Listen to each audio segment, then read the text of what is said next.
আমি অপরাজিতা।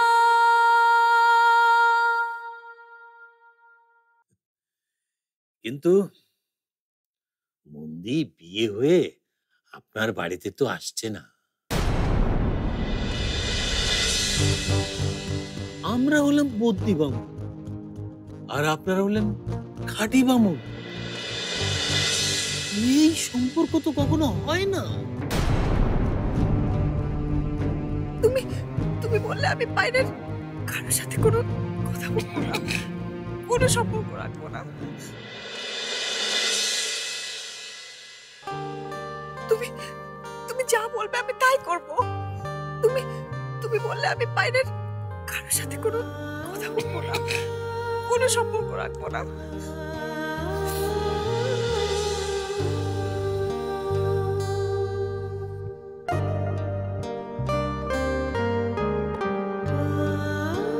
বাবা তুমি ভালো হয়ে ওঠো, সুস্থ হয়ে ওঠো।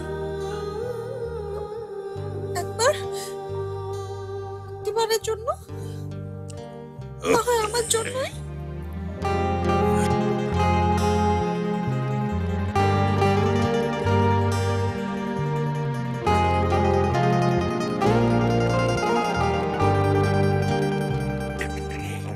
ঠিক আছে ঠিক আছে,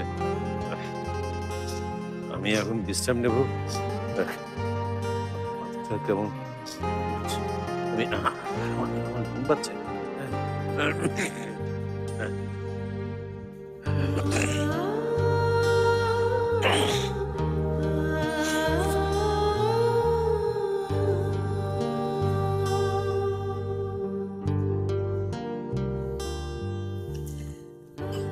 দাড়িগুলো অনেক বড় হয়ে গেছে, কালকে কামিয়ে দেব। দাড়িতে তোমার একদম ভাল লাগে না।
বাবা কি করলে তুমি বিশ্বাস করবে বলো?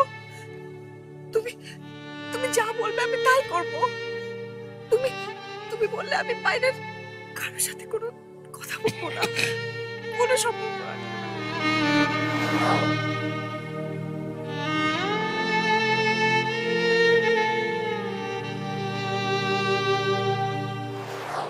এই সাজানো সবকিছু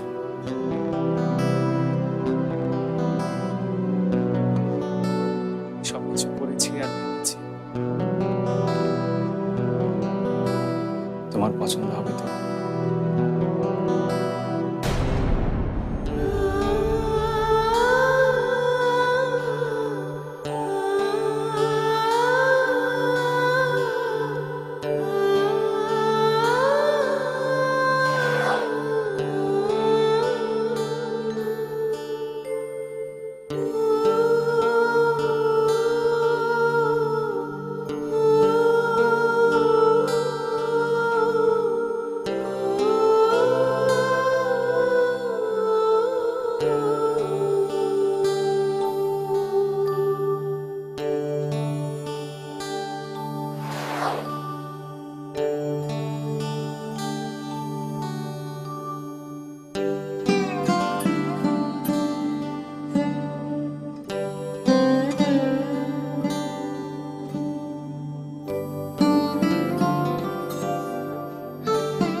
বুদ্ধি বামুন আর আপনারা হলেন খাঁটি বামুন।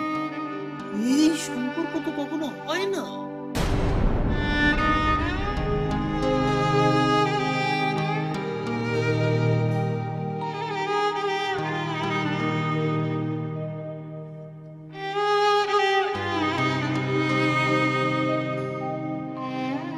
অশোভন বিয়ে আজকাল হয়,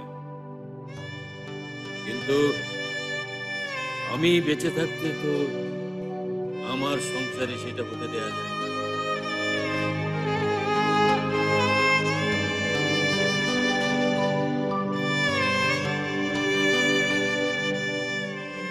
দাদা, দাদা, পেশেন্ট আসছে।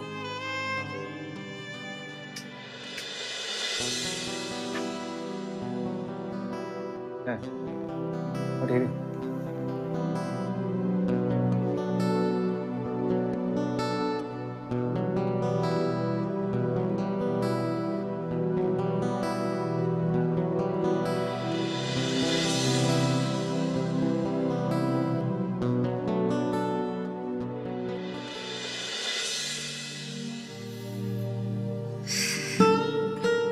তোমাকে কিছু কথা বলার ছিল। সেটা ঘরে বলা যেত না? হয়তো যেত, কিন্তু আমি বলতে চাইনি।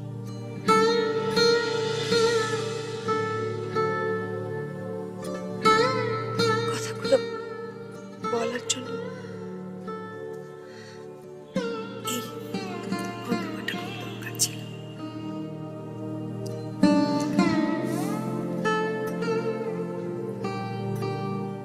বলো।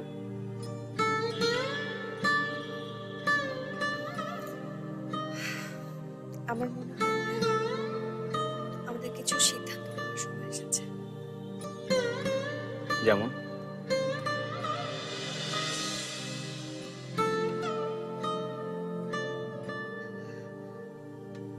অভি, এরকম সবকিছু চলতে পারে না। যেমন আছে সেভাবে সেভাবে থাকতে পারে না। এটা এটা অন্যায় হচ্ছে।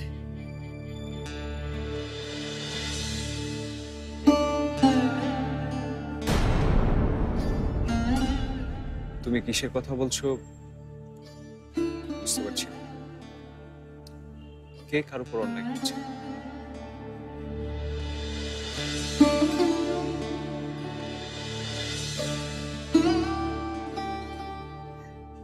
আমি করছি। আমি তোমার উপর অন্যায় করছি। প্রতিটা দিন, প্রতিটা মুহূর্তে আমি তোমার উপর অন্যায় করছি।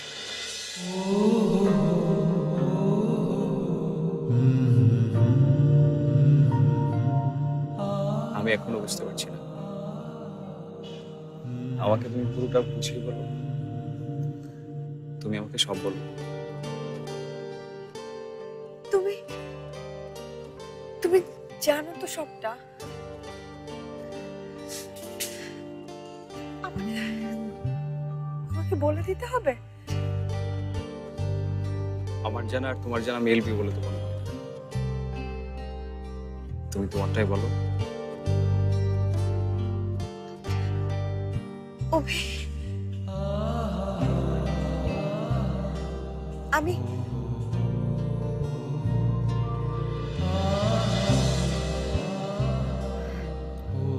আমি তোমাকে কথাগুলো বলার চেষ্টা করেছি অনেকবার, বলেওছি, কিন্তু তুমি কোনো গুরুত্ব দাওনি। এর কোনো ভবিষ্যৎ নেই। কোথাও গিয়ে কিছু মেলারও নেই। তুমি কি বুঝতে পারছো?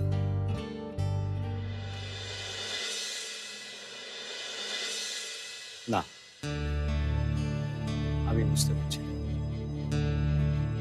তুমি আমাকে বোঝাতে পারছো না কিছু।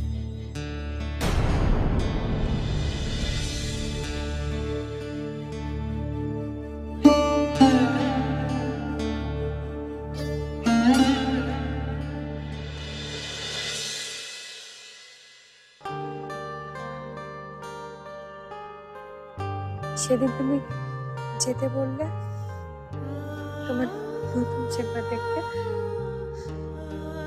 তুমি তুমি বলো কেন ডেকেছো? শুধু তুমি ডেকেছো বলেই বাড়ির সব কাজকর্ম সেরে তৈরি হচ্ছিল।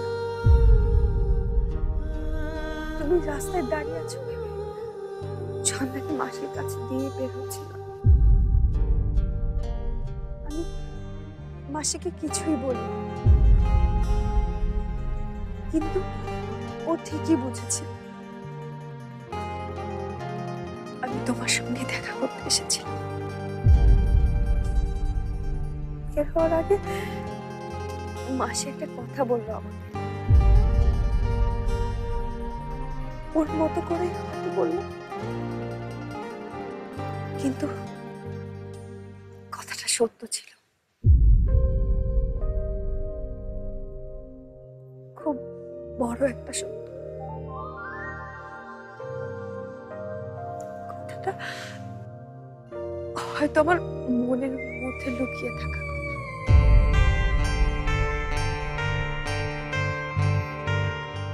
কিন্তু সেটার মুখোমুখি হতে হয়তো হারিয়ে যায় নিজের মনে।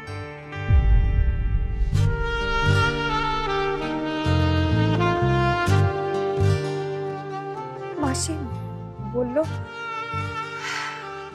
এভাবে কেন আমি তোমাকে বঞ্চিত করে চলেছি।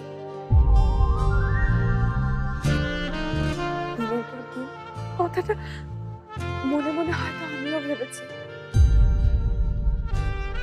কিন্তু কিন্তু কারো মুখ থেকে শোনার ধাক্কাটা অন্যরকম। হঠাৎ যেন সেই ধাক্কাটা পেলাম আমি। সত্যি তো আমি স্বার্থপরের মতো তোমার ভালোত্বটাকে ব্যবহার করে যাচ্ছি নিজের স্বার্থে। তোমাকে তোমার নিজের স্বাভাবিক জীবন থেকে দূরে সরিয়ে রাখছি। বঞ্চিত তো করছি তোমাকে,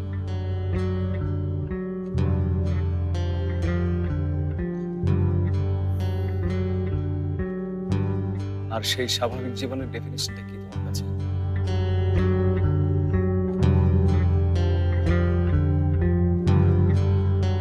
যে ডেফিনেশনটা সবাই জানে,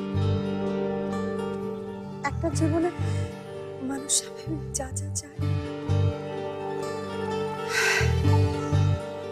তাই নিয়ে ডেফিনেশন।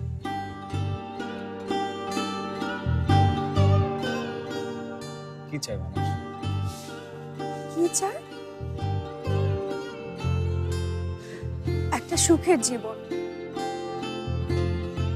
স্বাভাবিক আনন্দ, হাসি, স্বাভাবিক সম্পর্ক জড়ানো, নিরুদ্বিগ্ন একটা জীবন, যেখানে পদে পদে জীবনের অনেকভাবে ঝুঁকে পড়া নেই,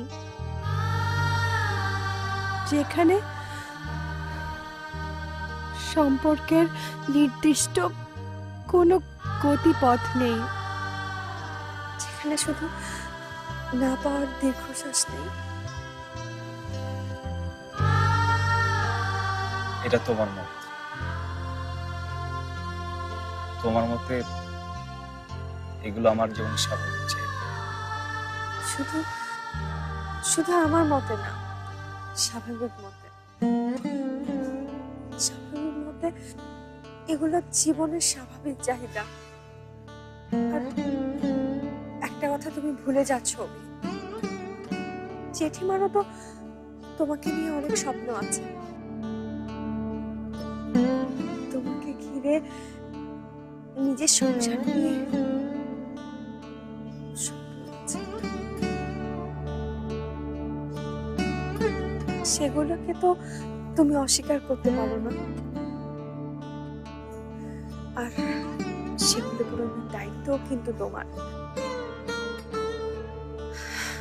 এই কথাগুলো তুমি অস্বীকার করলে কথাগুলো সবই সত্য। সেদিন যখন তোমার সাথে দেখা করতে গেলাম, মনে মনে ঠিকই করে গিয়েছিলাম। তোমাকে কথাগুলো বলবো কোনোভাবেই। বলবো বলবো অভি, নিজের মতো করে বাঁচো।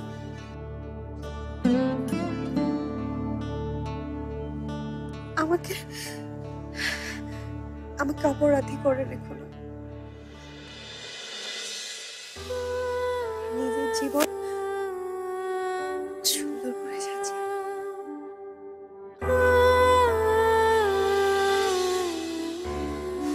পারলাম না বলতে।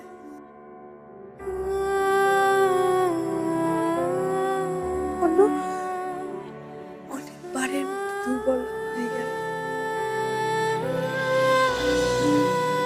দুর্বল হয়ে গেলাম নাকি স্বার্থপর হয়ে গেলাম বুঝলাম, শুধু জানি পারলাম।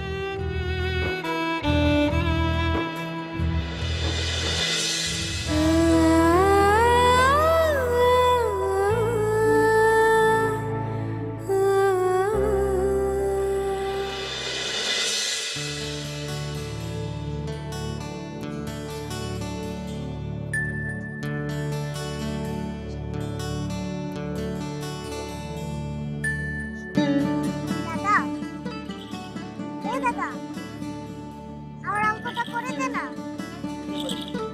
পারছি না তো।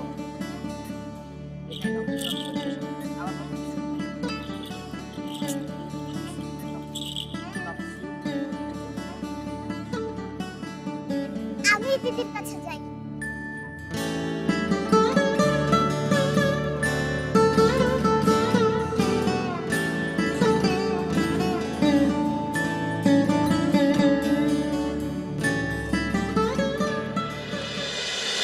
তুমি আমাকে বাদ দিয়ে বাঁচার সাধনা করো, আমি তোমার ভালোতে বেঁচে থাকবো।